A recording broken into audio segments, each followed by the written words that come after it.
Oh, no trans fats. That's pretty good. Those.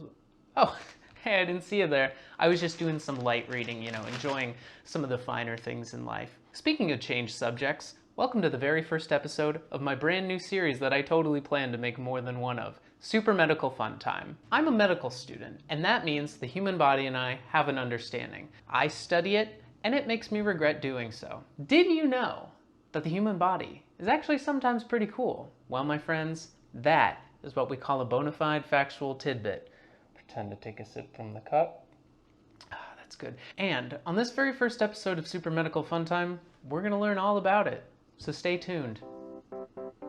Well, okay, we're not gonna learn all about it. I mean, we can only cover one topic at a time, but it'll still be pretty cool. I mean, I think it's cool. And if you're looking for an authority on what's cool and what's not cool, look no further, because I happen to have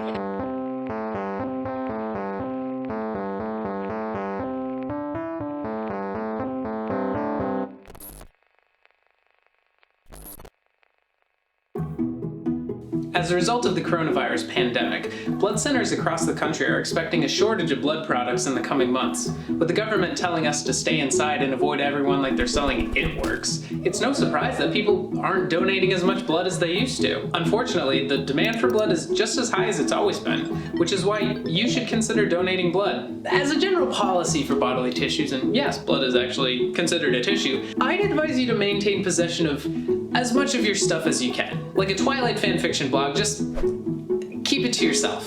But sometimes rules get in the way of saving people's lives. I mean, just ask Johns Hopkins pathologist Dr. House. Hey now, here's a fun fact. Did you know that donating blood one time can save as many as 3 lives? Imagine saving your 3 favorite celebrities from certain death and getting free snacks for it. Because really, you very well could be saving their lives. It's not like we set aside special premium blood for rich, famous people. It's all the same stuff. For all I know, Matt Damon's got Alec's own A-negative blend transfusing into his Oscar-winning veins as we speak. Donating blood is crucial to the medical system, and that's because blood is full of stuff that's crucial for keeping people alive. Have you ever thought about what blood actually does? I mean, you make an obscene amount of the stuff, you might as well call it one of your hobbies. But how much do you really know about your quirky little pastime? Well, I can tell you what you're gonna know, because we don't call this Super Medical Fun Time for nothing.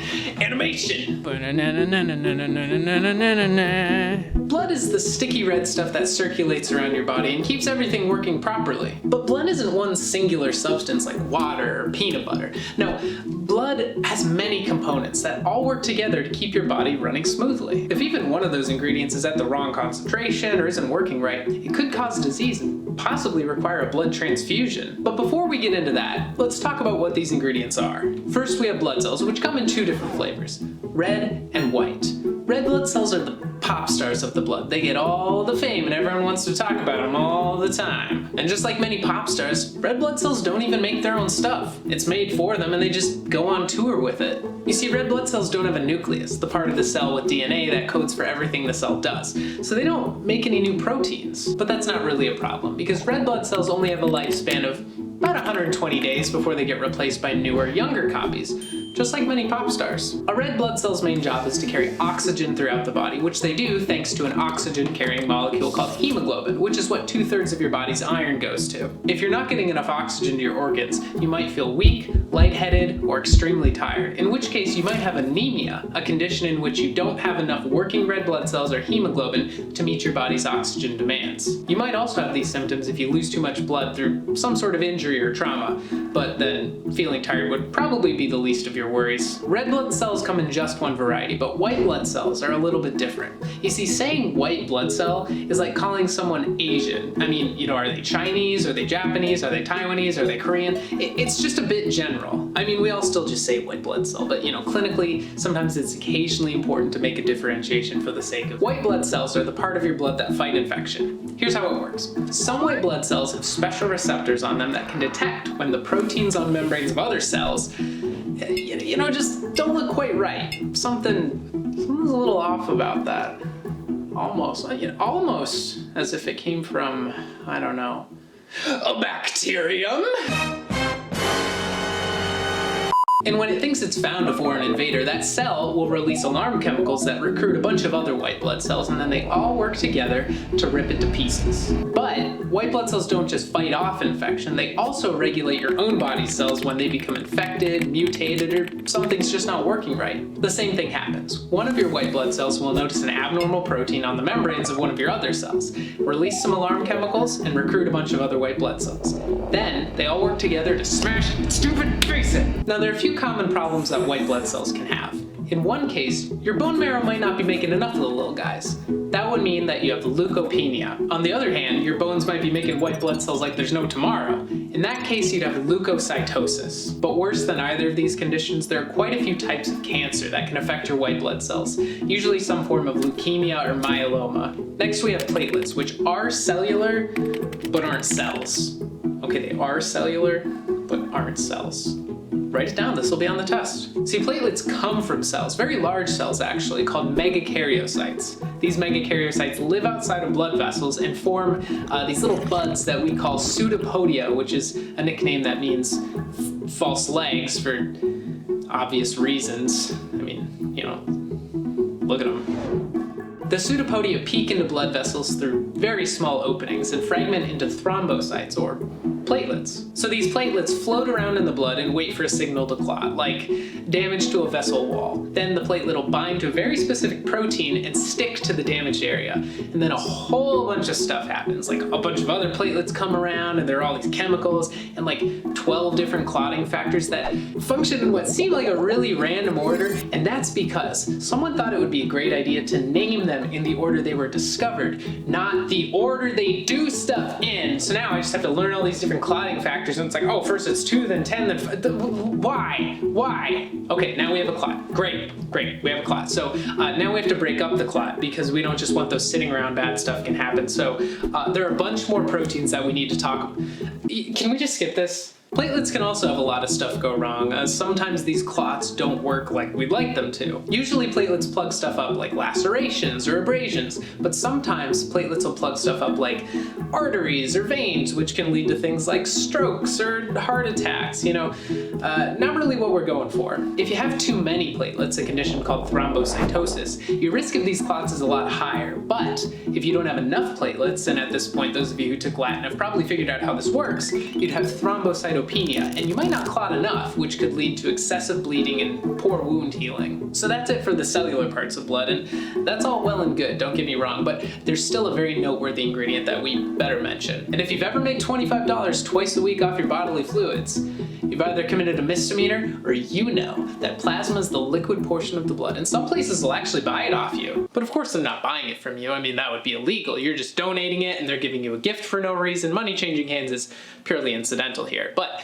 I doubt you'd get off with a misdemeanor prostitution charge if you tried that explanation. Plasma is the liquid portion of the blood, not to be confused with serum, which is plasma with the platelets and clotting factors removed. Plasma has a whole bunch of goodies in it. It's like an appetizer sampler of all the stuff that your body makes. You've got hormones, you've got proteins, there's glucose, there's antibodies, mozzarella sticks, fried pickles, but we're just gonna talk about 2 of these ingredients real quick. One of your blood proteins is called albumin. Albumin is made in the liver and has a whole bunch of functions, like binding to hormones and drugs to regulate their concentration in the blood, or exerting osmotic pressure to keep the fluid inside and outside of your blood vessels balanced. But the objectively coolest part of plasma are the antibodies. So antibodies are proteins made by specific white blood cells called plasma cells. You like this recall thing? It's called learning. They come in a lot of flavors, but most often you'll hear people talk about immunoglobulin G, or IgG. Here's how they work. So antibodies have these little tips on them called the Fab region. No, it's not because they're fabulous. But they are. It stands for fragment antigen binding. These are the active part of the antibody. These SNPs have pretty much limitless variability, so when your body's fighting off a disease, it learns to make antibodies specific to something on that disease, like a viral protein or part of the bacterial cell wall. So this works the same way as the white blood cells did. The antibodies float around in the body until they bump into something that they match. Then they stick to it until a white blood cell comes and notices, releases alarm chemicals, recruits all the other white blood cells, and they smash its stupid face in. Think of antibodies like a halo plasma grenade. You know, once you're stuck, you done, kid. You know, cancel your Xbox Live. Plasma.